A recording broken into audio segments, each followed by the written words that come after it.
Hi you guys, I'm Zoe from Small Town Homestead, and today I'm going to show you some things I'm going to do with this big barrel here.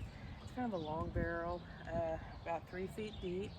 I don't have a clue to how old it is. After my mom died, we found it in her yard. The whole bottom of it was rusted out. But I just thought it was so neat that I didn't want to get rid of it.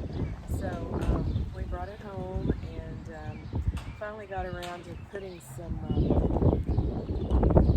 landscape fabric on the bottom, and we started filling it up. Now, we didn't go buy all the dirt that is inside of this container.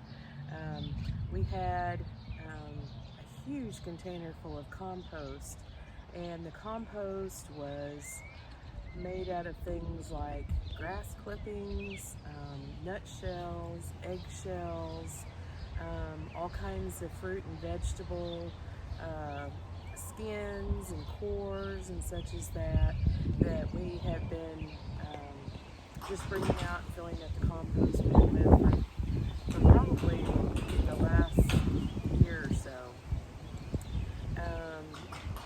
And then we also had some, I guess you could say, ashes. It was from horse manure that some friends of ours burned, and I had never even dreamed of burning horse manure, cow manure, but I suppose when you have a lot of animals and you have a lot of manure, that's one way to reduce the amount that you have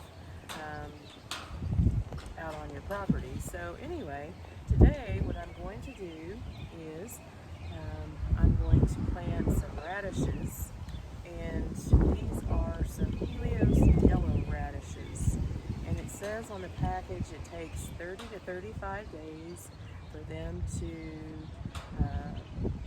be ready to pick after they germinate. And what really caught my eye about these radishes is it said that they're a little bit sweeter than the average radish. Some radishes, I love radishes sliced really thin in salad. Some people like to bake them, but they're so spicy that it's like I just like a little bit sliced up really thin in my salad, and that's kind of my favorite way to eat them. Although I have to say I've never tried them baked, and that's something I want to do one of these days. So I'm going to plant some of those. I'm going to plant them in the front row. And then I have some corn salad. It says corn salad bistro. And it is ready 47 days from germination. And it looks kind of like a crisp lettuce. So I thought I would try that. It looked like it would be really good for the wilted lettuce that I like to make on occasion. So those are the two things I'm going to plant in here today. And let's see here.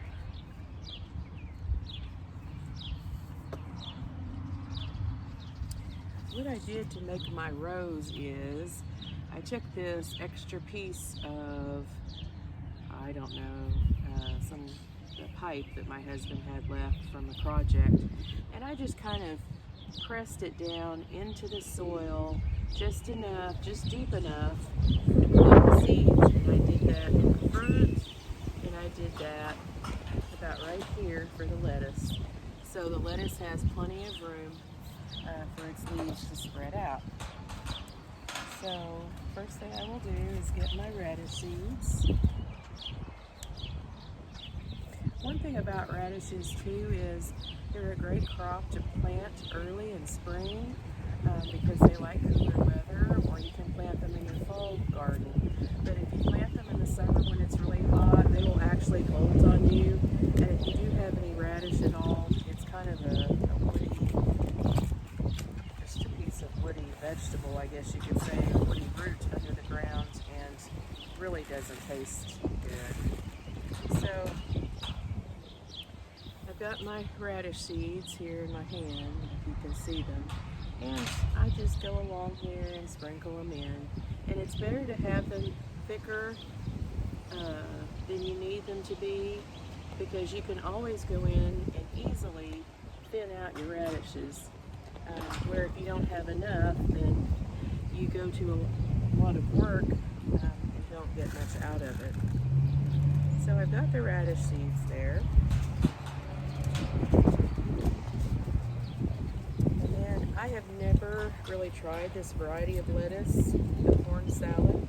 It says it's very sweet, buttery leaves, cold hardy and quick to harvest, vitamin rich and versatile.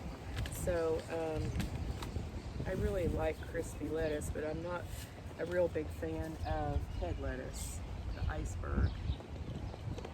So again, same thing with the lettuce, is I would rather have too much coming up than not enough. So I just go through here and scatter the seeds well in here to make sure I get enough.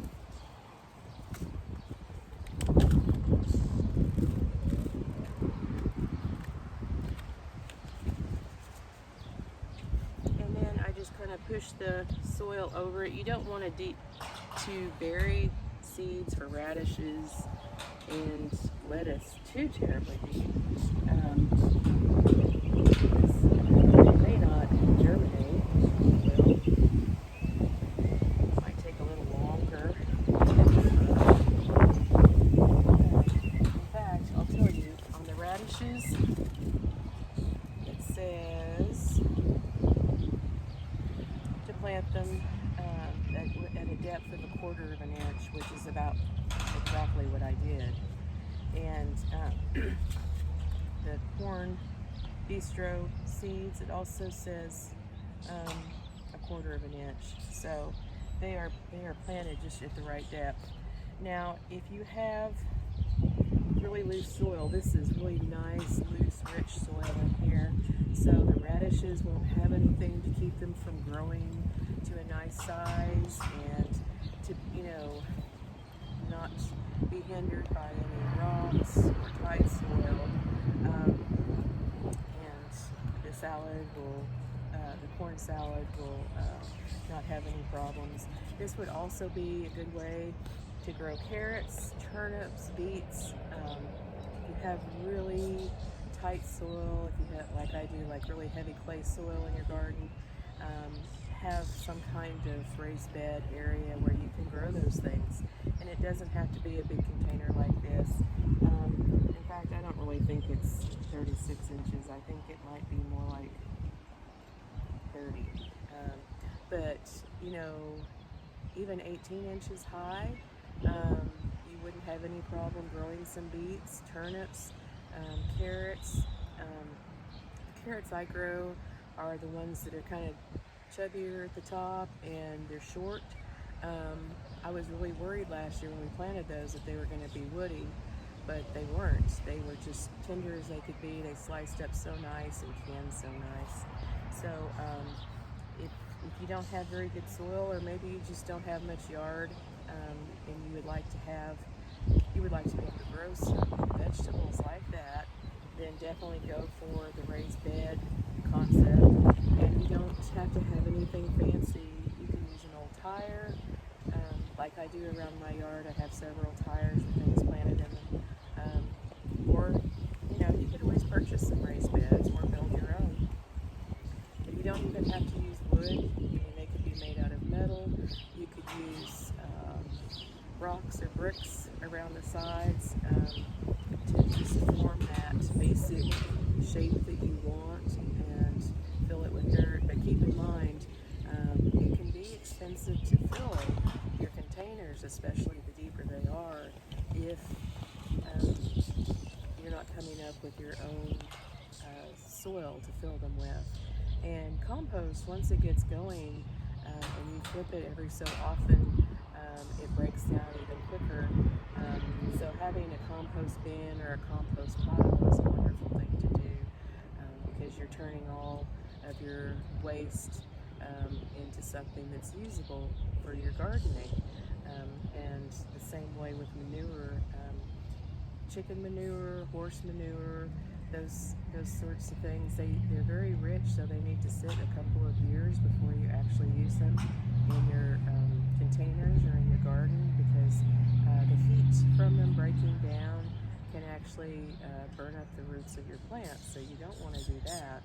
And so it's better just to let it sit for a while, and then mix it in. Well, in this case, I think we have like we kind of mixed the manure and the compost, well, the manure ashes we had and the compost together, and then we put some topsoil that I did purchase, a couple bags of it on top.